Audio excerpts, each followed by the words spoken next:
I think you served your state and your country in every possible way that you could. You were a civil rights leader. You were a member of the greatest generation, World War II vet, and you've served the state educationally, economically, and you've also been inducted into the Rhythm and Blues Hall of Fame in 2017. Is that correct? Tell me. Yeah.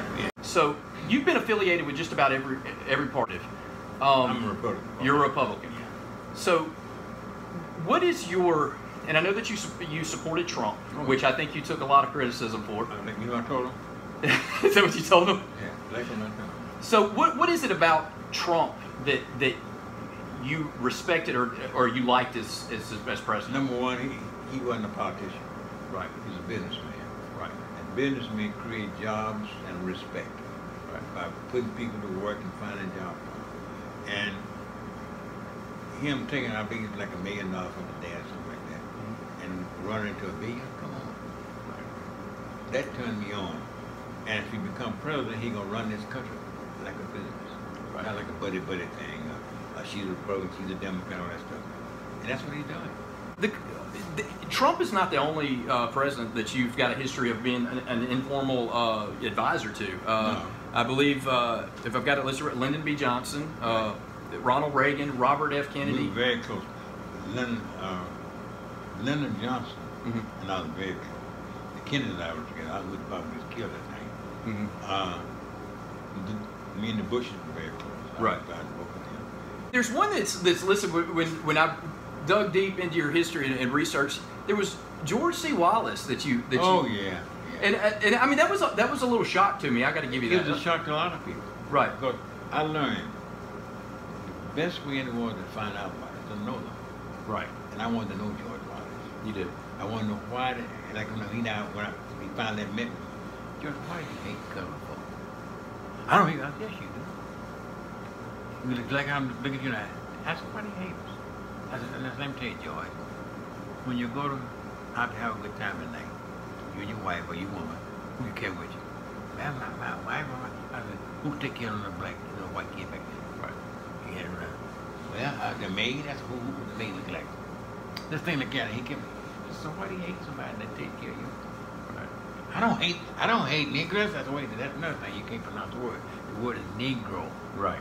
I said, well, I mean, that's what we always call it. I said, we don't call y'all pepperwood crackers. Right. I said, we call you them white folk, or them rednecks, or whatever. I said, but why don't you, George, set an example by just doing what's right to everybody? Say that. Right. That's what I try to know you know. I said, no, you know. So he and I went back for anyway. What do you think it's going to take as a country, as a state, especially Mississippi, which we're always pegged as, because of our history as the racist South? What is it going to take to heal that tension between African Americans and white people? I think what I'm going to do is keep doing what I've always done. Make sure I treat you just like I want to treat myself. Right. Make sure that we communicate and talk about things and see what can we solve and let it go. Just treat you like you want to be treated. And that's my only, I can't answer that other than that. So I brought up in the Church of God in Christ. We're taught to do unto others.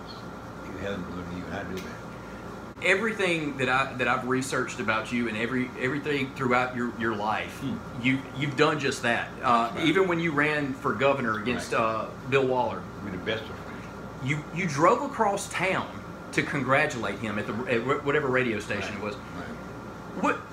I read that and I was like, why did Mr. Evers do that? What were you? There was something that you were symbolizing by doing that, because that took a lot of guts and courage. It's the right thing to do. He had won the governorship.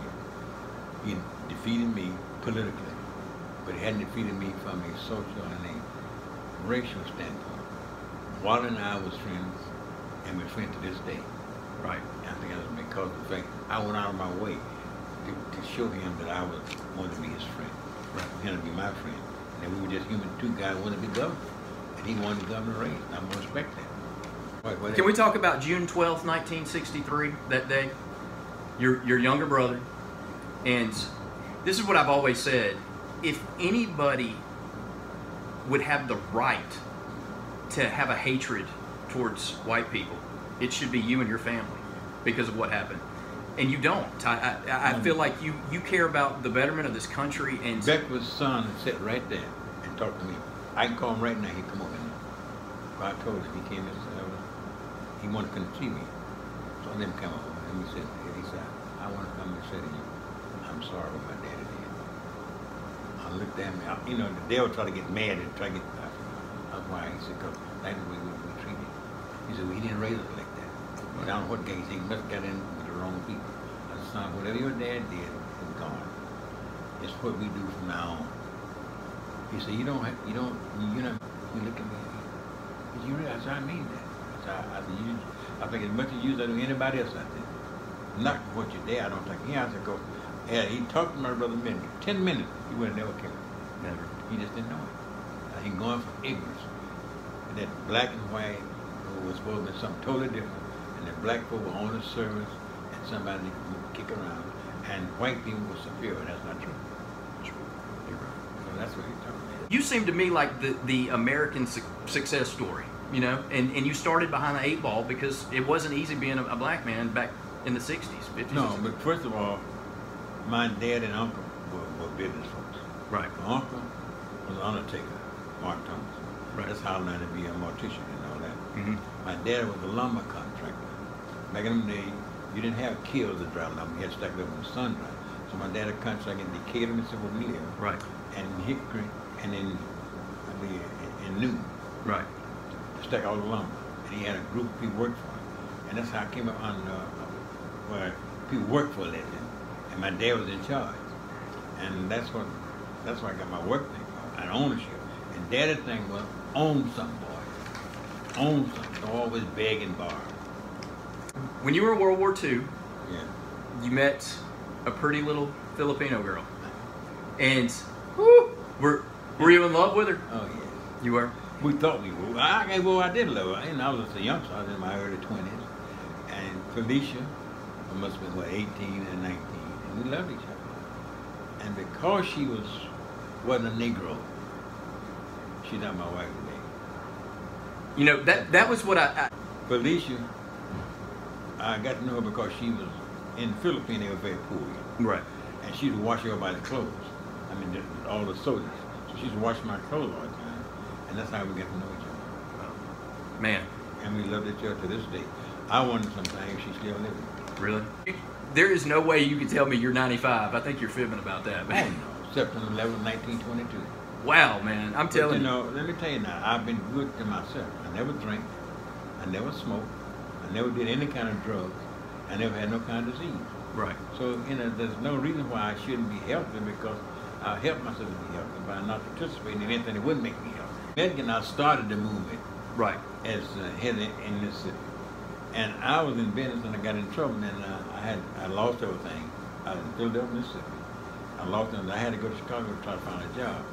I was on my way to Flint, Michigan. So when I got just outside Chicago, I ran out of gas. And I drove to a station. And an old white man came out. That time they feed you cash, you know, feed you. And he started putting, I said, wait, sir, I ain't got much here. And I was shaking, and I always keep money in a jar. He said, what you doing? I'm trying to get money to pay something. I said, so I got to pay me. He said, no. You fill my tank up with gas.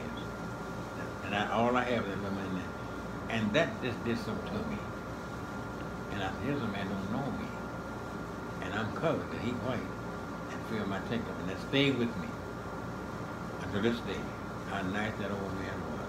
And but 2 years later, I went back and gave Mr. 20 something. Really? Oh yeah. He didn't want to take it. But anyway, that's the story about that now. That's amazing. So you come back and you continue on with the NAACP Man of the Year in '69. We never get along. Really? No, because see, I didn't like the way they treated my brother. They had all kind of restrictions. And Medgar and I had taken all the abuse and the mistreatment by racism and they up in New York and Washington free. Right. Roy Wilson and Dr. Colonel, all them bunch of bastards. And they always try to say, don't send no damn all about to me. I'm not taking them. I threw them in the garbage. I said, and I became, Medgar and I started in ACP. And when they came to hire somebody, I said, you hire Medgar, I don't need no job. That's how he got hired. Right. And we always felt like something would happen to one of us. We kept fighting for, for right. for generation. And we'd promise each other, whichever one it happened to, other one would carry on. That's how it got it to be. I'd promised him, he'd promised me. If I was killed, then he would carry on. If he was killed, I'd carry on. Therefore, that night when I came in from my club in Chicago and found out my Medgar killed, the next morning, I got in my car with my thugs and came in to kill all white folks till they killed me. And somehow, now, like I'm sitting here now, I'm sitting in Medgar's office. And I can do it old muck, came to Charles. I looked at him. It wasn't him. Just, I was to do what I was doing. Just keep getting colorful rest of the book. He said, you can't kill them all. I got someone talking to me. And I was talking crazy. He was talking to me. And said, because, where you gonna buy your guns? Where you gonna buy your ammunition? You gotta go to white folks. And I started so, and I realized that. And the boys I brought with me to kill white folks, I called them, I said, come here, Rudy. He was my thug, my number one thug. I said, we're not gonna kill no white. What? I said, we don't kill no white. We don't kill no white. Oh, you're wrong. I said, I just changed my mind. What we're gonna do is we're gonna go out and get colorful, voted, and registered. And we went through hell with that. Right. They want to register. So that's how it began. And I got out of Memphis. So, yeah, you were the first African-American mayor in the state, right? In a biracial town in the South. In the South. So, and that was Fayette, Mississippi, right? And you coined the phrase, hands that pick cotton can now pick the mayor. Right. Because of the Voters' Right Act. Right. Statement. Once picked the cotton, now picked the mayor. Yeah, and that's exactly what. Politicians. And I've got to ask about Kenny Middleton.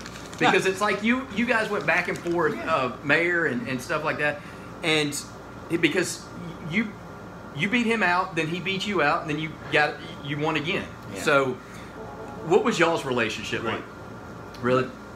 We were friends until he died. Right. Yeah, we were friends. We never let the politics come between our relationship.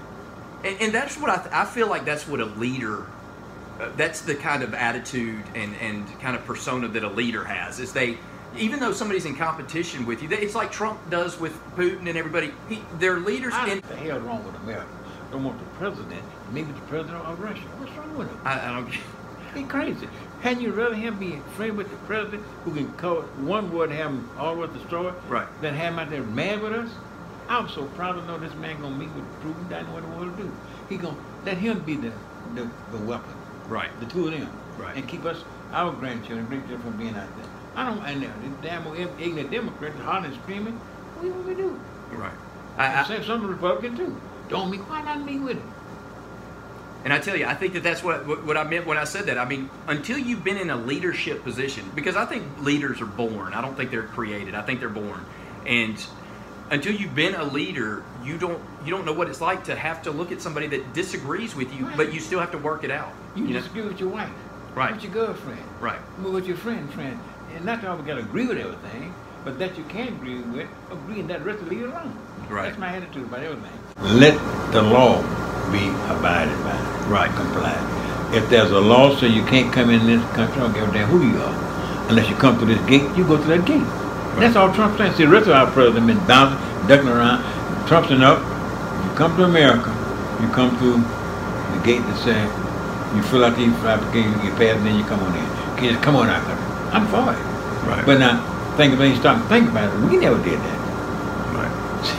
Yeah, I got you. They all stop and think. The white folks stop, wait, how'd you get here?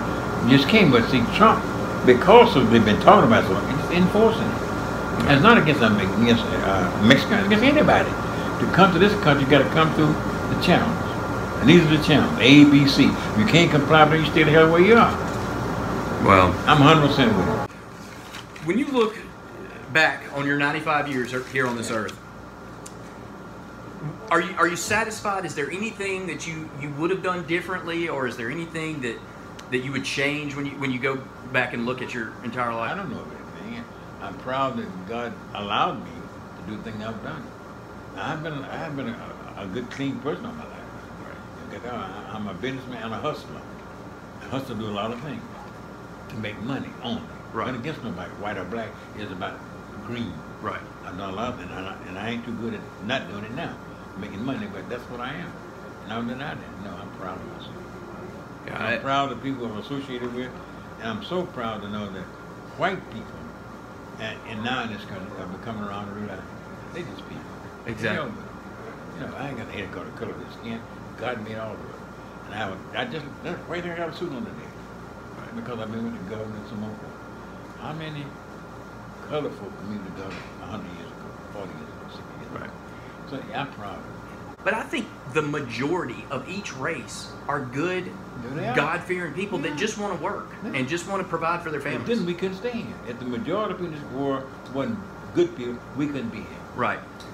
Now, I can't help but wonder what you think about, you know, Trump's always talking about fake news and stuff like that. I watched your interview. One of the specific ones that I watched was MSNBC. And from the get-go, this was a little young girl that was interviewing you via satellite or whatever. And you almost had like a disturbed look on your face, like you knew that it was about to be chock full of just them race baiting and stuff like that.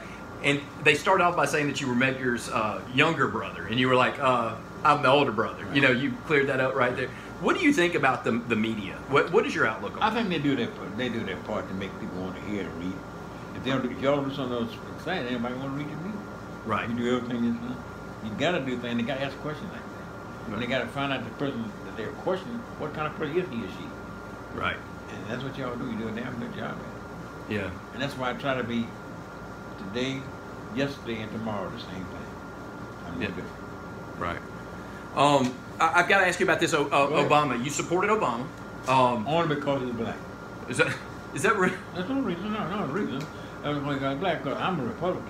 Right. But I couldn't forward to knowing my brother and many have died trying to get to this point where we got a black president now. Right. And I'm not going to vote for him. That's the only reason I voted for him. Right. I didn't give a damn about Obama. I don't give a damn about him now. Right. But what did they do when he's in there for black folks or white folks? Right. That's my attitude about Obama. I would, if he ran again, I wouldn't vote for him. It's better between the races. It's better between economics. Yeah. Blacks getting more and more involved in economics than before. Blacks and white are working more. That's why I got the suit on there. I met with the governor. I'm part of the economic development committee here in Jackson, Mississippi. We had a meeting this morning, and they were black and white there. Come on. Right. Who are business folks, who are committed to make life better for the town or the country they live in. Not white folk, but wherever I live, we had blacks there in business and white there in business. We had to serve the people, and that didn't happen 60 years ago. Right. You're exactly right. I can't help but think about Ben Carson. And we talked. I said, Mr. President, yeah, Mayor. I said, don't do that again. Do what? Don't point a surgeon general over how he don't know a damn thing about how he lives. I said, don't point a black man over housing. He's a surgeon general. Yeah. He said, I just didn't think. And he said, I'm looking like he said, I just didn't think. So I supported because he supported me. Right. But maybe you should pay him U.S. Attorney General. I mean, U.S. Surgeon General. Surgeon General. I didn't think. They told me, like we sitting here now, we're just about that close. He said, I just didn't think. So the president told me that. So how often do you get to talk to him? Whenever I want to. Really? And I don't have it whenever I need to. Right. Like I was telling about Mr. President, I want to see you. And I can go see almost any time. I flew up there. I don't know how the plane. He said be at the airport. And some plane picked me up on who it was. Didn't have no question. Flew me to Washington. I stayed there. They had somebody meet me at the airport. Carried me to the hotel. I stayed there. I ain't paid for that. I didn't ask no question because they asked me. And then, but you got to remember, he's a businessman. Right. And a businessman is a person who provides services and things for people that he serves. Right. So as a president and a businessman, housing, jobs, stop going to, I told him, I said, Mr. President, please promise me one thing. I don't know. I said, don't let no more jobs go to Mexico. He said, well, I said, just promise me. I said, hold it. Don't let no more jobs go out of America, no place. I said, we got land in Mississippi, thousands of acres of land in Mississippi. We used to raise peanuts and corn and we'd be glad to have them there. I said, if you just promise me that you try to get them to come to Mississippi and don't go to China, nowhere, I'll be happy. You got it. That's it.